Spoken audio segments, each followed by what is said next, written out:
माता लक्ष्मी कहती है, घर की यह 5 चीजें कभी दूसरों को नहीं देनी चाहिए। आज हम आपको माँ लक्ष्मी की एक प्राचीन कथा सुनाने जा रहे हैं। इस कथा के माध्यम से आपको पता चल जाएगा कि एक स्त्री को अपने घर की कौन सी चीजें दूसरों को नहीं देनी चाहिए। जो भी स्त्री यह चीजें दूसरों को दे देती है, माँ लक्ष्मी उसके घर को छोड़कर चली जाती है। इसीलिए दोस्तों, आप इस कथा को पूरा जरूर सुने, क्योंकि आधा अधूरा ज्ञान घातक होता है। जो भी इस कथा को पूरा सुनता है, माँ लक्ष्मी उसकी झोली खुशियों से भर देती है। तो चलिए बिना देरी किए आपको वह प्राचीन कथा सुनाते हैं। दोस्तों, पूर्व काल की बात है। मध्य देश में एक अत्यंत शोभायमान नगरी थी। उस नगरी में एक सुकन्या नाम की स्त्री अपने पति और सास ससुर के साथ निवास करती थी। सुकन्या एक पतिव्रता नारी थी जो सत्य धर्म का पालन करने में तत्पर और गृह कार्य में दक्ष थी। सुकन्या का स्वभाव अत्यंत दयालु था। वह सदैव दूसरों की सहायता किया करती थी। सुकन्या का पति संजय एक वैश्य था। उसकी अनाज की एक दुकान थी। वह बाजार में लोगों की जरूरत की चीजें बेचा करता था। सुकन्या अपने पति से बहुत अधिक प्रेम करती थी। वह अपने पति को ही परमेश्वर मानकर उसकी सेवा करती थी। सुकन्या नित्य पति से पहले जागती थी, अपने घर का आंगन को स्वच्छ करती थी, फिर रंगोली बनाकर आंगन की सजावट करती थी। उसके बाद वह अपने घर को स्वच्छ करती, फिर स्नान आदि कार्य संपन्न करके वह तुलसी को जल देती थी और देवी देवताओं का पूजन करती थी। इस प्रकार से वह रोज अपने नित्य कर्म करती थी। सुकन्या ने कभी किसी का अनादर नहीं किया। वह सभी के साथ मधुर वाणी में बातें करती थी। सभी लोग सुकन्या को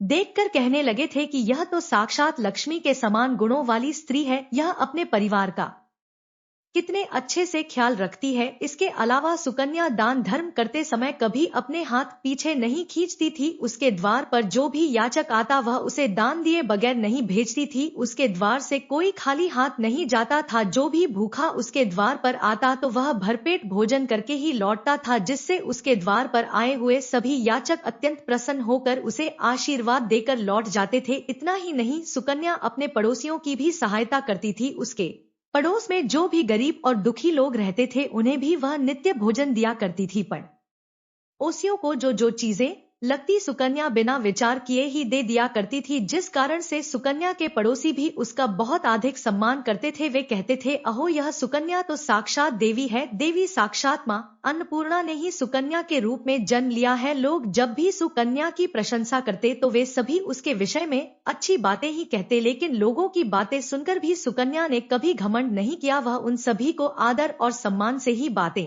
क्या करती थी। फिर एक दिन की बात है, सुकन्या की एक पड़ोसन उसके घर पर आती है। सुकन्या उसका स्वागत करती है और बड़े प्रेम से उसे कहती है, हे बहन, हमारे घर में तुम्हारा स्वागत है। आज किस कारण से तुम्हारा मेरे घर पर आगमन हुआ है? यदि कोई वस्तु चाहिए तो मुझसे मांग लो, मैं तुम्हारी अवश्य मदद करूंगी। सुकन्या की पड़ोसन कहती है, हे सुकन्या बहन, आज मेरे घर पर बहुत से रिश्तेदार आए हैं, उनके लिए मैं भोजन बना रही हूँ, इसीलिए मैं तुम्हारे पास रोटी बनाने के लिए चकला बेलन और तवा मांगने आई हूँ।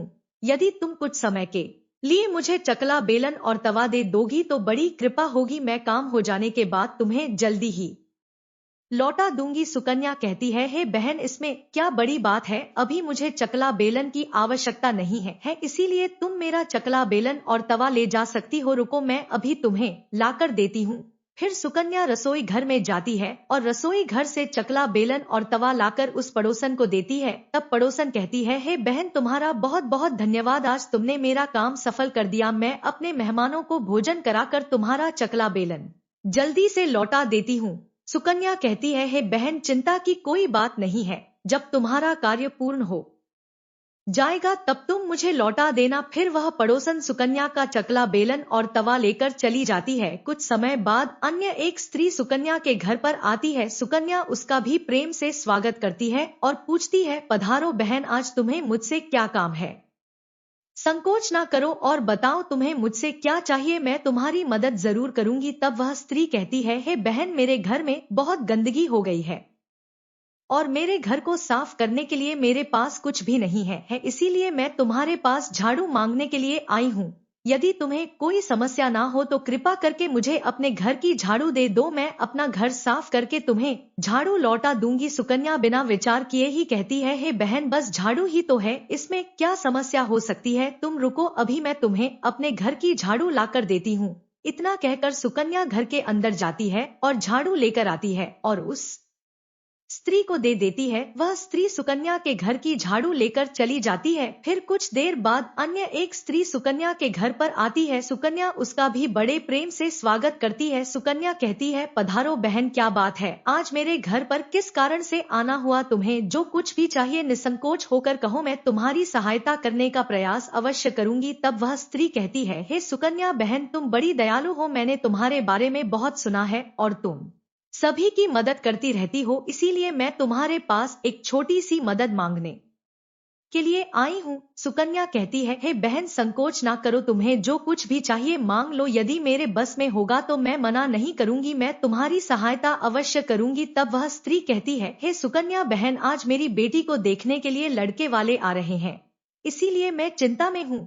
मेरे पास पहनने के लिए एक भी गहना नहीं है तो मैं अपनी बेटी को क्या दूं? उसके पास पहनने के लिए अच्छे वस्त्र भी नहीं है, इसीलिए कृपा करके मुझे आप थोड़े गहने और वस्त्र उधार में दे दीजिए, केवल एक दिन के लिए। जब लड़के वाले देखकर चले जाएंगे तो मैं तुम्हारे गहने लौटा दूंगी। उस पड़ोसन की बात सुनकर सुकन्या कहती है, बस इसी बात है बहन, तुम चिंता मत करो, तुम्हारी पुत्री मेरी छोटी बहन के जैसी है, उसकी सहायता में अवश्य करूंगी। मैं अभी तुम्हें मेरे गहने और साड़ी देती हूँ, जिसे पहनकर तुम्हारी पुत्री राजकुमारी लगेगी। फिर सुकन्या अंदर जाती है, गहने और साड़ी लेकर आती है और उस पड़ोसन को दे देती है। वह पड़ोसन प्रसन्न होकर सुकन्या के गहने और साड़ी लेकर चली जाती है। फिर शाम हो जाती है और अन्य एक पड़ोसन सुकन्या के घर पर आती है। सुकन्या उसका भी बड़े प्रेम से स्वागत करती है और कहती है, पधारो बहन, आज किस कारण से मेरे घर पर आना हुआ? बताओ, मैं तुम्हारी किस प्रकार से सहायता कर सकती हूँ?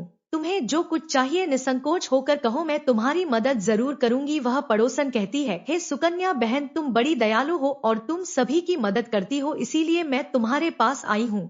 मेरा बच्चा भूखा है और उसे पिलाने के लिए दूध नहीं है, इसीलिए मैं तुम्हारे पास दूध मांगने के लिए आई थी। अगर थोड़ा सा दूध मिल जाता तो बड़ी कृपा होती। सुकन्या कहती है, अरे बहन, इसमें कौन सी बड़ी बात है, लो अभी मैं तुम्हें दूध दे देती हूँ। सुकन्या रसोई घर में जाती है और थोड़ा सा दूध लेकर आती है और उस पड़ोसन को दे देती है। वह पड़ोसन प्रसन्नता से उस दूध को लेकर चली जाती है। इस प्रकार से सुकन्या अपने सभी पड़ोसियों की मदद कर देती है और प्रसन्न होकर घर का काम करने में लग जाती है। फिर रात होते ही उसका पति घर पर लौट आता है। सुकन्या अपने पति को प्रणाम करती है और उसकी खूब सेवा करती है। रात को दोनों पति पत्नी आनंद से सो जाते हैं। फिर दूसरे दिन वे जागते हैं तो उन्हें एक बहुत ही बुरी खबर कानों पर पड़ती है। एक आदमी दौड़ते हुए सुकन्या के घर पर आता है और सुकन्या के पति से कहता है, हे भाई, कल रात को किसी ने आपकी दुकान लूट ली है, सारा माल गायब है। सुकन्या का पति एकदम से घबरा जाता है और दौड़ते हुए अपने दुकान पर जाता है तो देखता है उसका सारा माल किसी ने लूट लिया है। वह देखता है कि उसके दुकान में रखा हुआ सारा धन भी चोरी हो चुका है। वह दुखी और निराश होकर घर पर लौटता है और सुकन्या को सारी बात बताता है, जिसे सुनकर सुकन्या बहुत दुखी हो जाती है। सुकन्या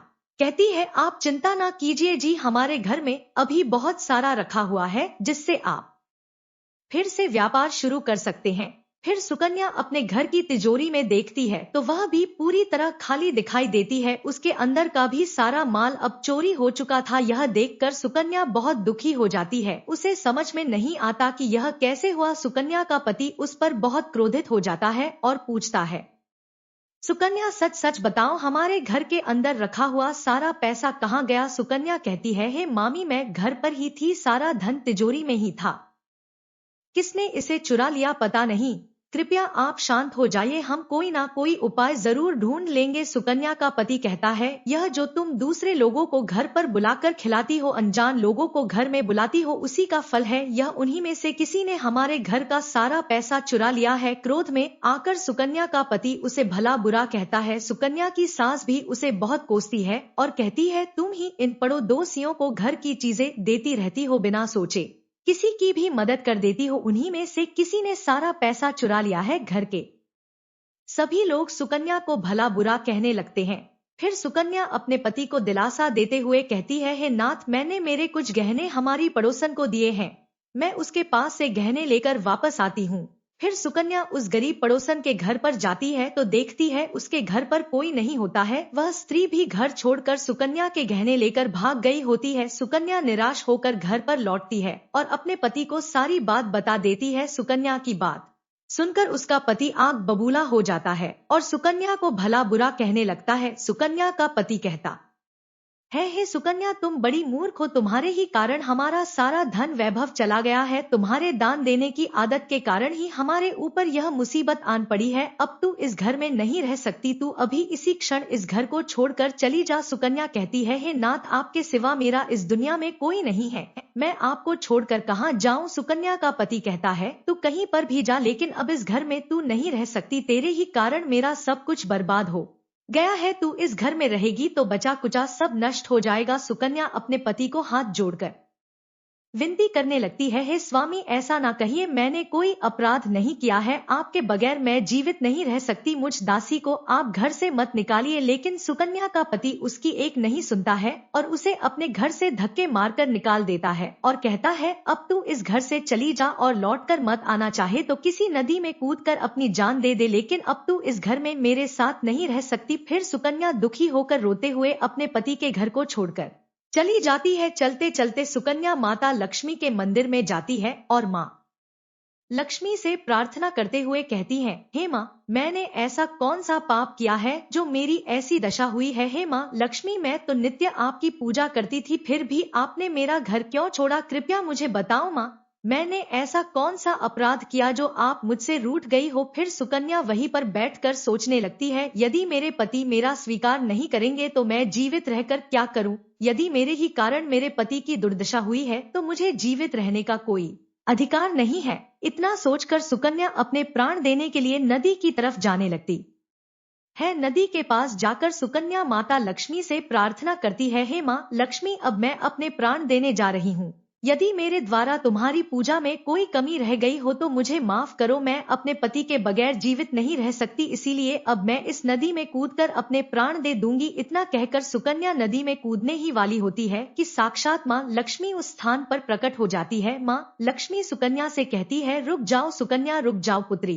तुम यह क्या कर रही हो। सुकन्या आंखें खोलकर देखती है कि साक्षात माँ लक्ष्मी उसके सामने खड़ी है। माँ लक्ष्मी के दर्शन करके सुकन्या बहुत प्रसन्न हो जाती है और माँ को बारंबार नमस्कार करते हुए कहती है, हे माँ लक्ष्मी, मुझे क्षमा करो, मैं बहुत बड़ा पाप करने जा रही थी। देवी लक्ष्मी कहती है, हे सुकन्या, मनुष्य को स्वयं अपने प्राण नहीं लेने चाहिए, यह महापाप है, ईश्वर ने जो शरीर प्रदान किया है उसे ऐसे नष्ट नहीं करना चाहिए। सुकन्या कहती है, हे माँ, मैं विवश हूँ, मेरे पति ने मेरा त्याग किया है और स्त्री को अपने पति को छोड़कर नहीं रहना चाहिए, मैं अपने पति को छोड़कर जीवित नहीं रह सकती, इसी कारण से अपने प्राण देने जा रही हूँ। देवी लक्ष्मी कहती है, हे सुकन, या मैं सब कुछ जानती हूँ और यह भी जानती हूँ कि तुम्हारे पति ने तुम्हारा त्याग क्यों किया है, यह सब तुम्हारी ही भूल के कारण हुआ है। तुमने अनजाने में कुछ ऐसा चीजों का दान किया था जिस कारण से मुझे तुम्हारा घर छोड़कर जाना पड़ा। जो भी स्त्री अपने घर की इन चीजों को दूसरों को दे देती है, उनके घर में मेरा वास नहीं होता है, मैं